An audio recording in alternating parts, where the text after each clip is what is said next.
when your lifelong buddy who knows cars very well and has been a car guy all his life and has owned the car you're working on since new, maybe you know, follow his gut instinct a little bit.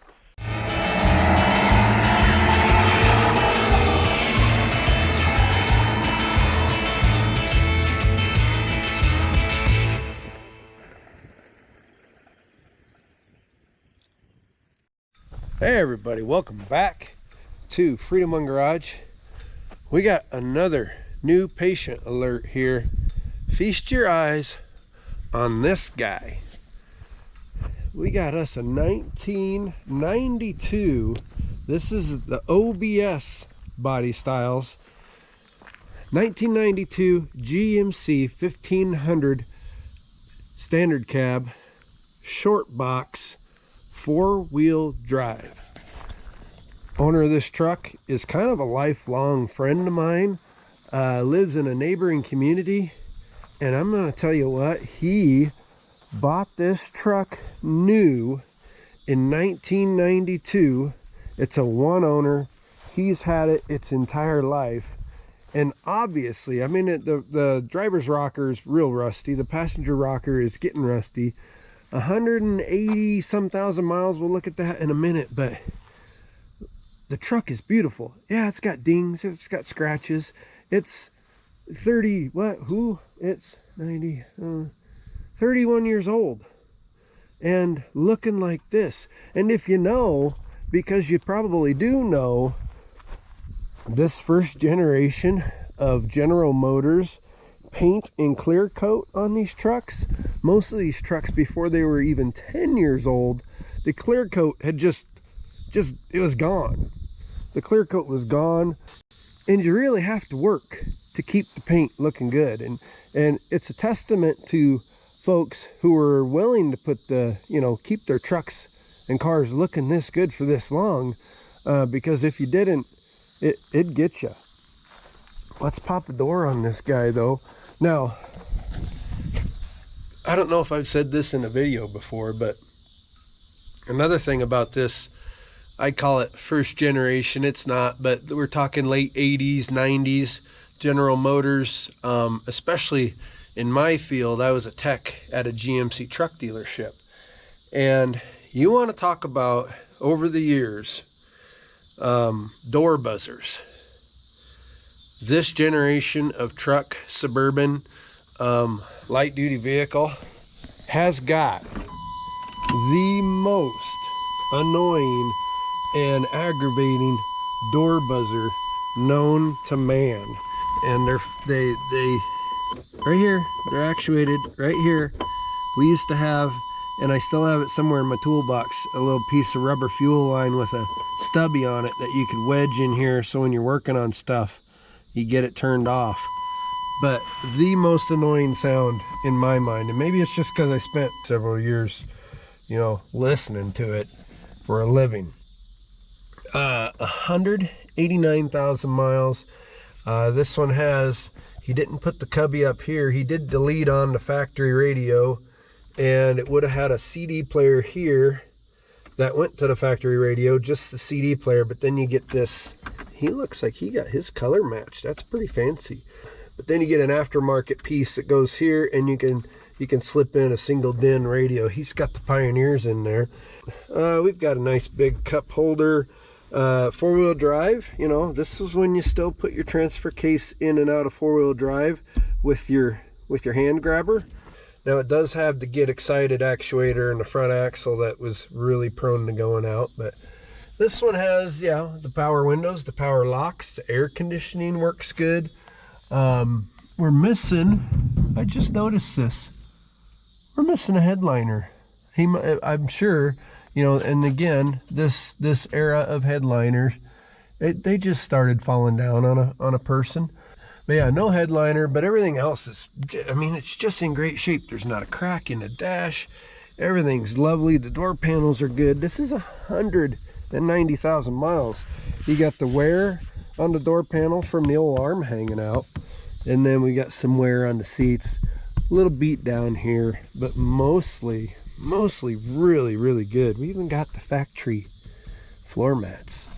Now, there we go, hood works. Now under here is where the excitement happens. Well, kinda. It's really kind of lackluster, to be honest, I guess. But again, super clean. He's got the interstate system battery. We've got replaced on alternator. Look at this guy cares about his stuff. Got a good battery, although lately, my experience, we'll see. But we got an AC Delco alternator replaced on. We've got AC Delco air conditioning compressor that's been replaced on. And I'm sure we've been transitioned over to R134A. Yeah, power steering, 350. Now, he had some engine work done to this, but it did get freshened up a little bit. But overall, just in lovely condition. Like we said, we've got the power brakes, the power steering. You know, as far as a standard, you know, minus, we've got the chrome mirrors, so we don't have the black plastic housing mirrors and the remote controls there. But who cares? This is a good old looking truck. These are obviously not factory. I'm sure he replaced on these because those didn't last looking like that. But the bumper's nice and straight. The front end's nice and straight. The chrome peels off these grills. That's common. You can get a new grill, that kind of stuff. But overall, just a really clean old truck. Now, why is it here, Jarrett? Well, it's got fuel pump issues, maybe. We've got, he's put fuel pumps in this thing before, and he's driven this. This is daily for decades, and now it's kind of still is daily, so he knows. And he called me up, and he says, I'm getting this hesitation off of idle, and at about mid-throttle, instead of going, it pulls back a little bit, and it struggles. And he says, the last umpteen times that I've started to experience that, the fuel pump has gone out a very short time later. So we're going to do a little diagnostic. Now, this is the throttle body, injected 350. I'm sure he bought a 350. So we got the throttle body fuel injection. Requires about like 12 to 17 psi, I think is what it is. So it's got an electric pump back there in the tank. We do have a external fuel filter, and then we've got the throttle body fuel injection system, which basically, let's pull this off of here.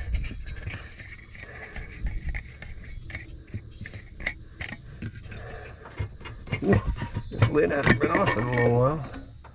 These two pods right up here hanging over, basically your throttle body's down there, but the way it gets fuel is this sits on top of the actual throttle body, and there's squirters down here, and they squirt fuel.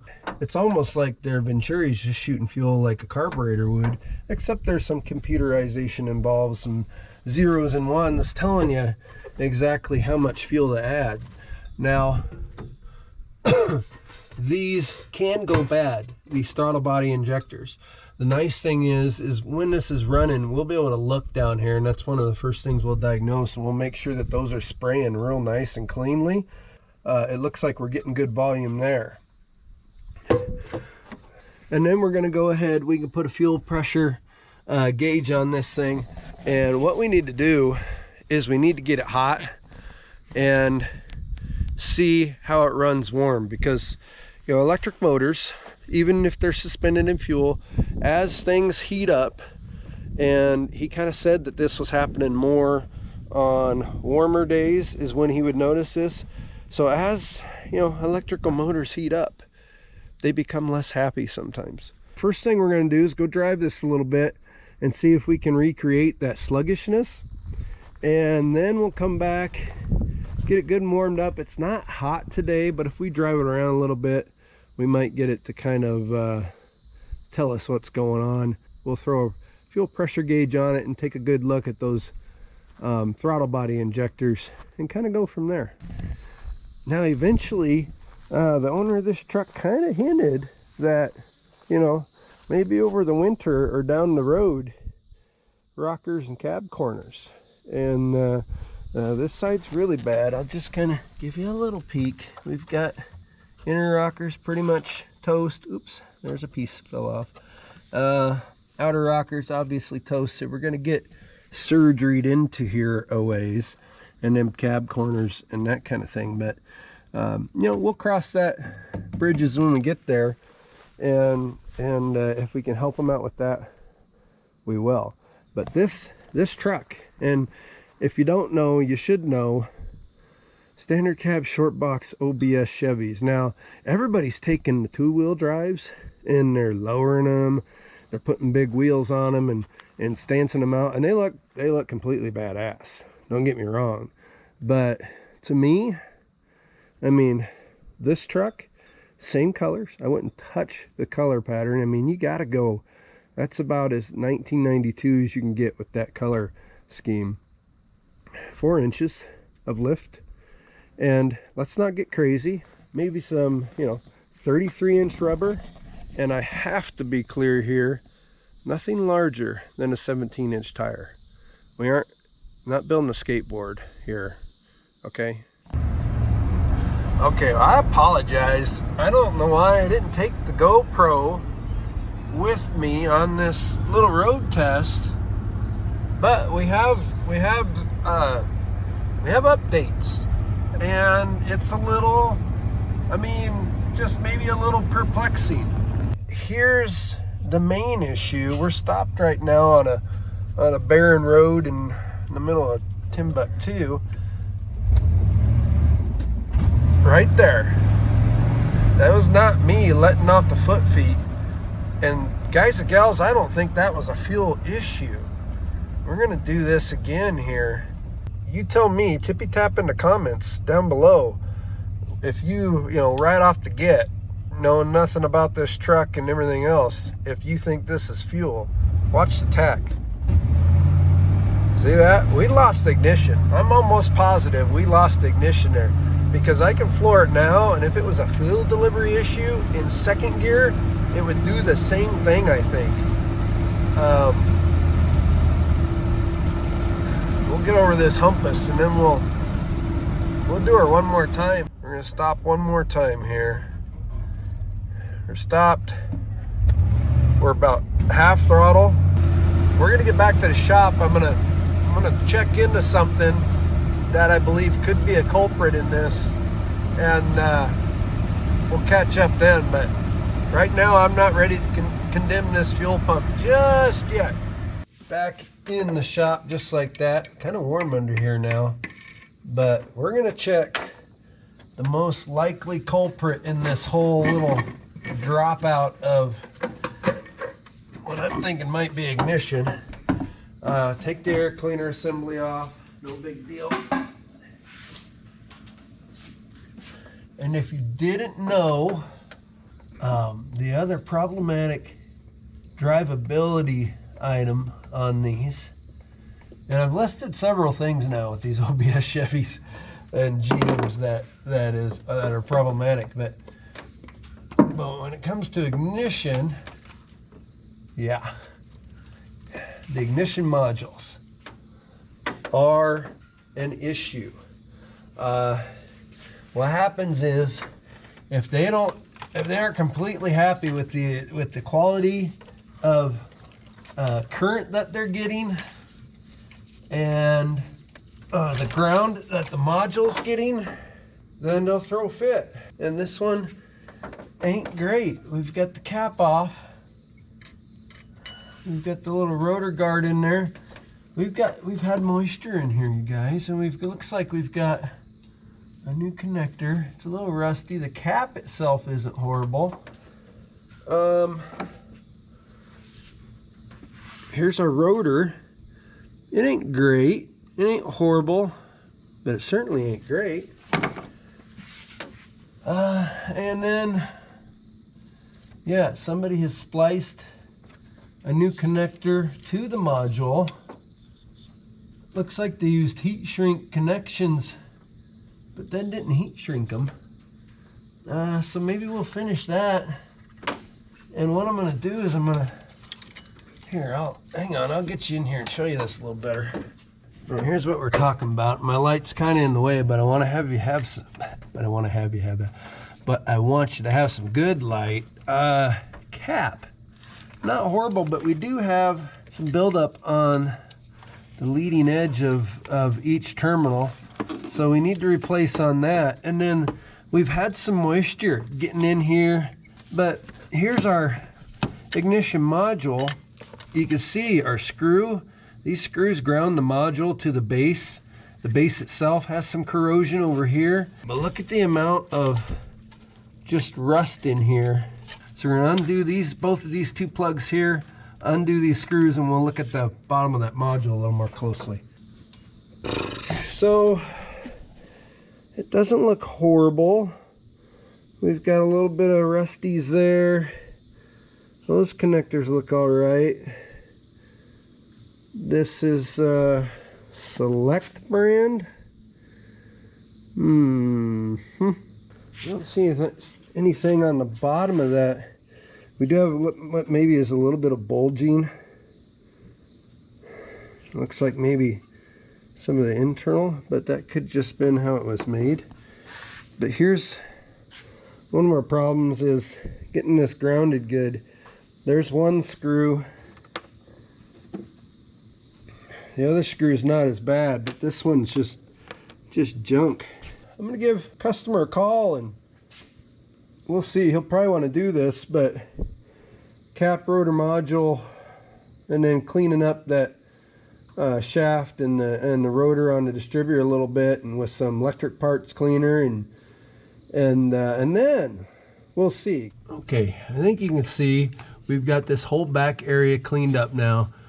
So here's a new Eklund module.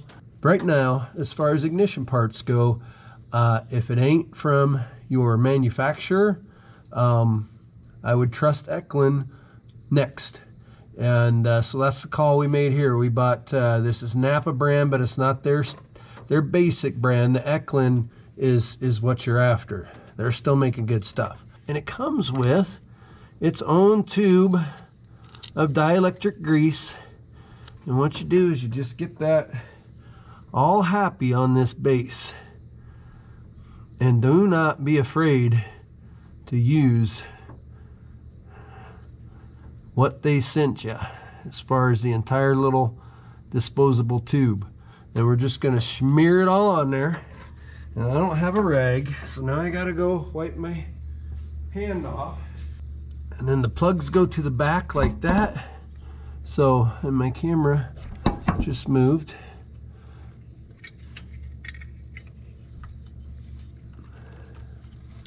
We're going to plug this connector in here, and then it kind of slides into here, and you have two nubbins that locate it, and two screw holes that hold it down. And then what we did with our screws is we took them over the wire wheel. I wanted to buy new ones, but apparently they're being stingy. Used to be, if you bought a module, you'd get two new screws with it. And it's not worth holding up progress when we can clean these. So we're gonna go ahead and drop those in and just get them started. Now, these are tiny screws, so you can't He-man them too much, but you do want them tight because you don't want that moisture creeping back under there.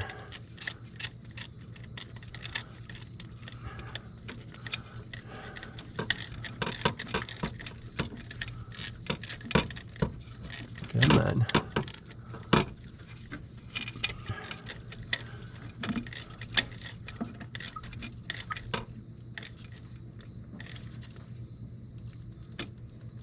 Okay.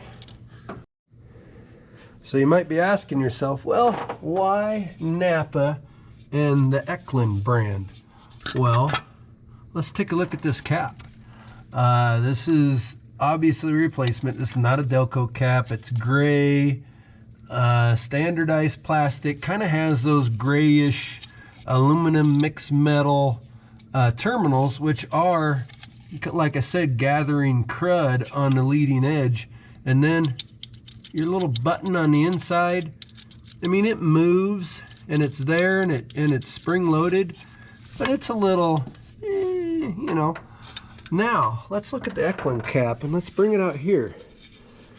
Look at that. Solid brass contacts, number one, through and through. And then our nubbin on the inside. I mean, listen to that. This is, you know, a $50 cap versus, and you know, not begrudging the owner of this car one bit, so I'm not, just so you know. But this cap versus this cap, it's the day and the night difference.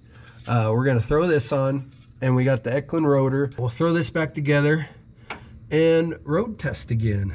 And I'm betting, you know, a whole probably 12 cents that our stumble is gonna be cured. There we go.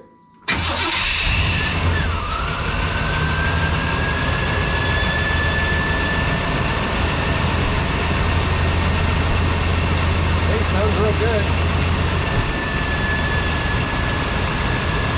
No worries there. Let's look into this throttle body though. Oh yeah, look at that. That's exactly what you want to see in a throttle body injected motor. It's kind of, it looks like somebody's, you know, if there's a mini U down in there taking a shower, you want that spray nice and even. And just kind of coating everything. That looks really, really nice. Well, we're back on our favorite road test road. And unfortunately, I ain't got great news. The hesitation is still there. We'll get over this little hill and we're gonna test on it a couple times, but I thought I filled it once already. And yeah. And we've now eliminated all of the known problematic ignition pieces, which doesn't make me feel great, but at the same time, I'm glad we did that because those things needed some service anyway. But let's go ahead. I'm going to show you down here on the tack. And there it did it twice. We'll get back to the shop and we'll get into the fuel system. All right, so check this out. Now we're cruising down the road towards the shop. We're on gravel. Watch this here. We're in second gear now. It's hard to hear or feel. Let's roll up the window maybe. But it's doing it in second gear now too. See that tack?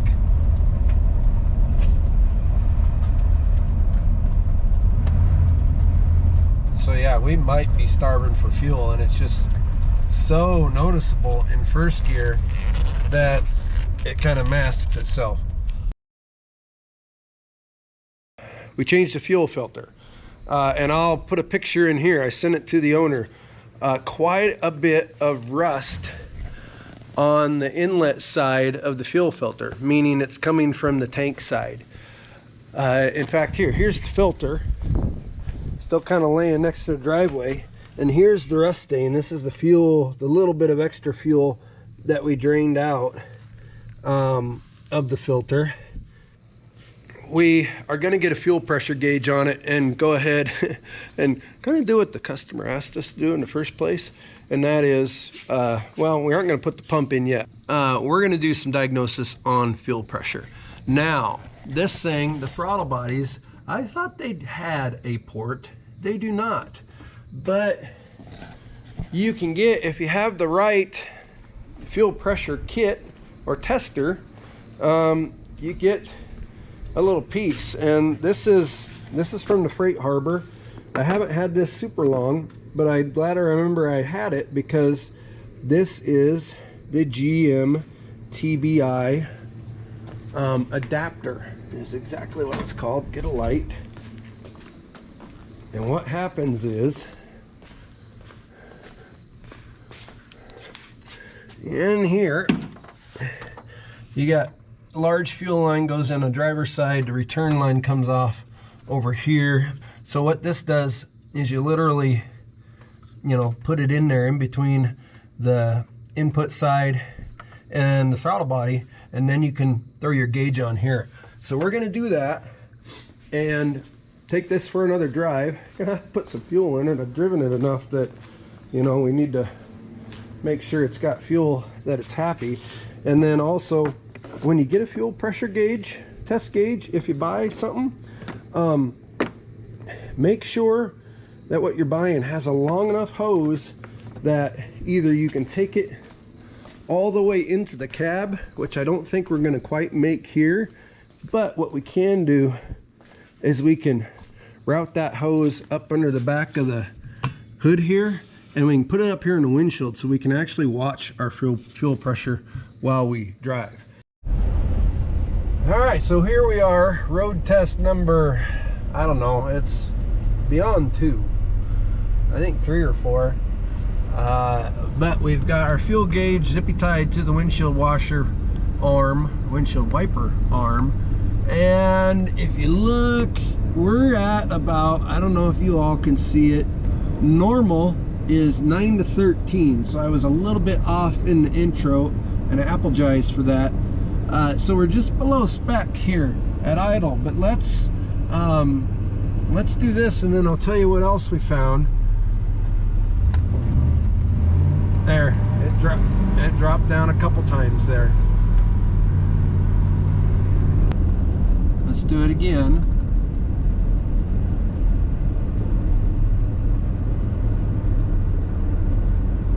Sit here and idle in gear for a little bit.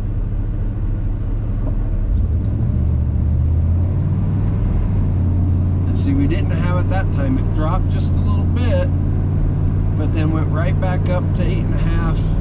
Almost 9. So what does that mean? Well, we've got still have a fuel issue, and we've got 2 issues with the tank. Like we discussed, we've got some rust, and it's either in the tank or it's in the lengths of steel line between the tank and the filter, because we're catching it all in the filter. So odds are it's in the tank. The other issue is that we've got a pump that is just below spec. I gotta have a conversation with the customer and, you know, run down why my electrical issue diagnosis did not work, and, you know, get some guidance from him. But he's a good guy and we're on the same page. I'm not too worried about it. Thing needed a tune-up anyway, but yeah, I thought I was on a total different road, but that happens sometimes. So we're gonna try to keep this video short. I want to go ahead and do the tank on this same one so that we can solve this issue in one video. Next day alert. We've got the go-ahead, and the Irish parts store had the 25-gallon tank that this bad ride has in stock. So we didn't have to wait for the Rock Hard Auto and pay the shipping. The price was really close to about the same given the shipping, and if there's a problem with this one, I can take it, you know, 4 miles into town and swap it out. So we are back up in the air. We're gonna drop the tank. In order to do that, we'll get under here and show you. Oh, what do we got? What do we got? We got a rusty rocker. This is, you know, down the road, we might have to address that. But for right now, let's get it to run good. Tank's about 48 inches long. Up here in the front, the easiest way to do is to leave this bracketry on and take the 4 bolts out that hold the bracketry to the frame.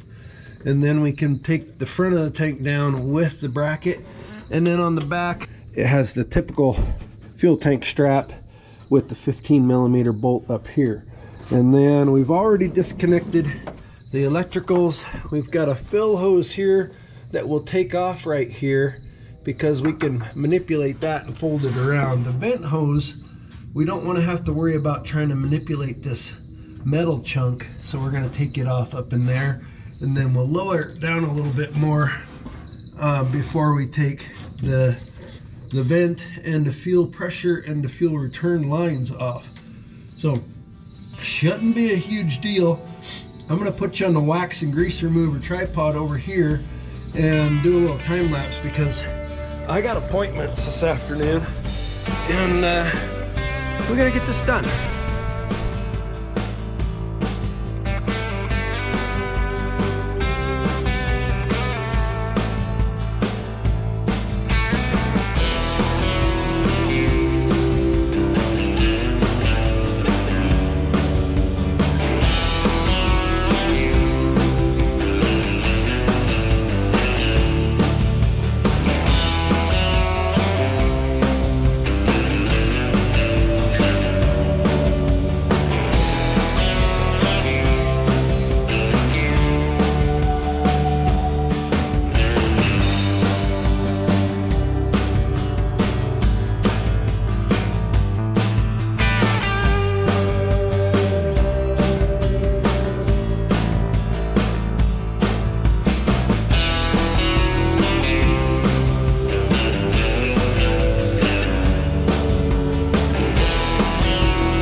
Okay, it's out, and I think we got some conclusive stuff going on here.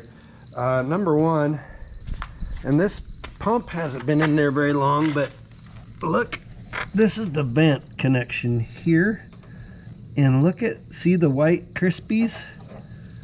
See them there? That's an indication that moisture's been coming in and out of that vent.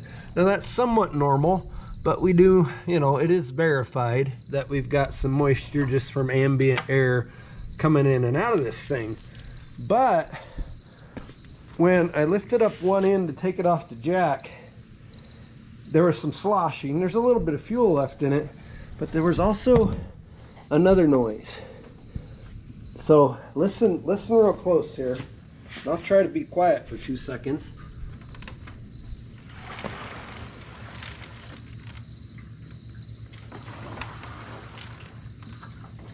You hear that? Now it's in the tray still, but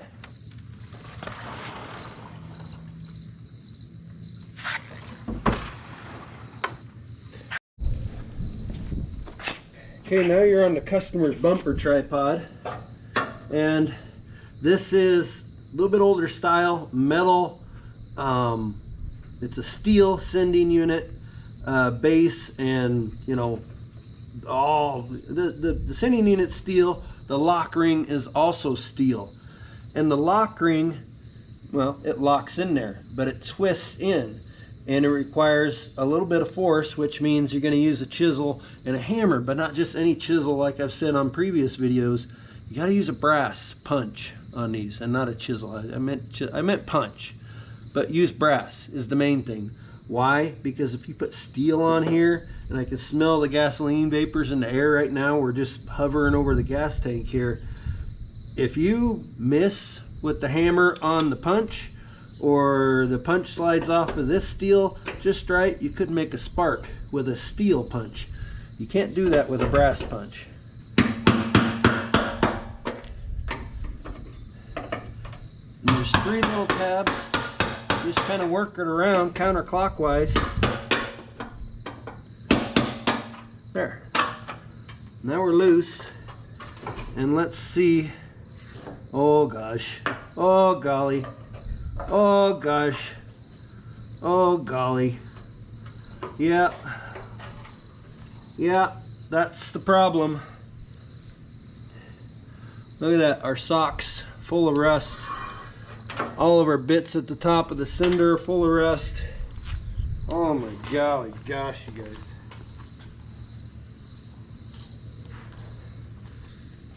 Where's the light? This is gonna be noteworthy. Yeah. Where's it all coming from? So the sides aren't bad. Where is it coming from? Up here?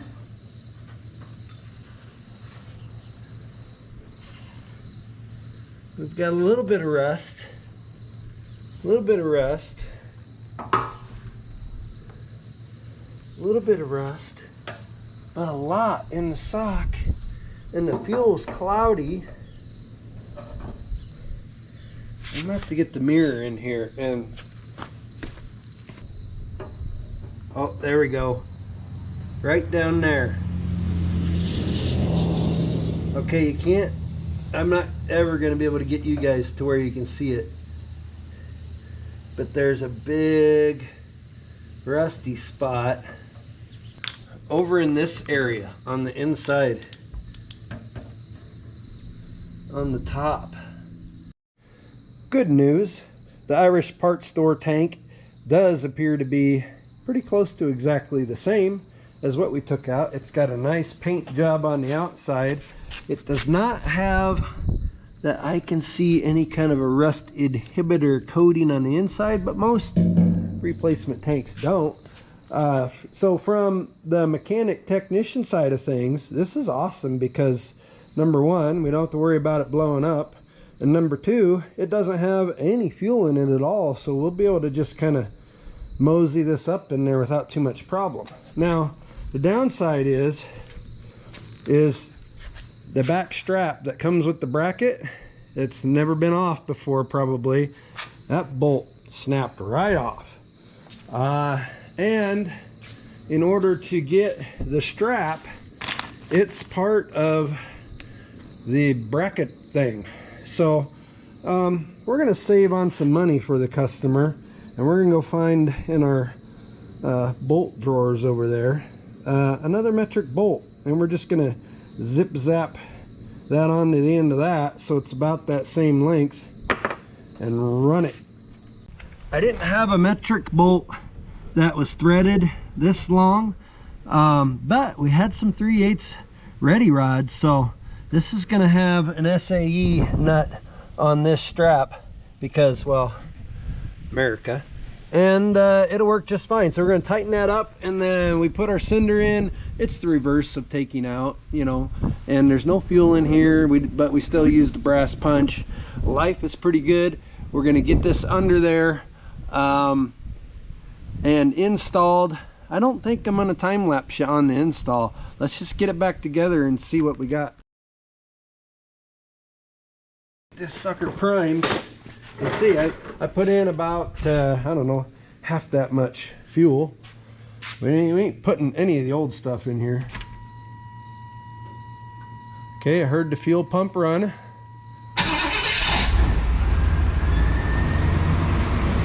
Starts and runs good.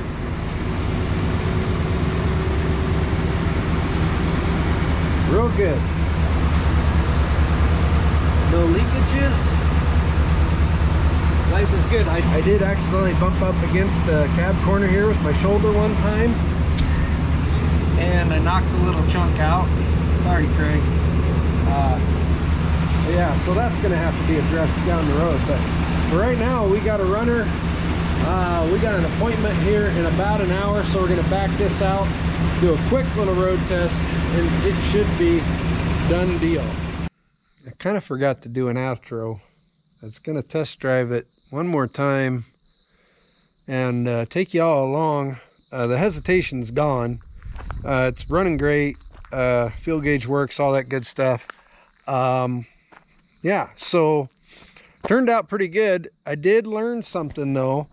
When your lifelong buddy who knows cars very well and has been a car guy all his life, and has owned the car you're working on since new, maybe you know, follow his gut instinct a little bit.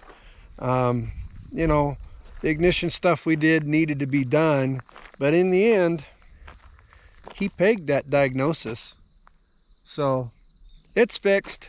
We did have to put a tank in it, but it should be good for another 180,000 miles now. Thanks again for watching our stuff. We're getting on to the next little project here. We'll see you on the next video.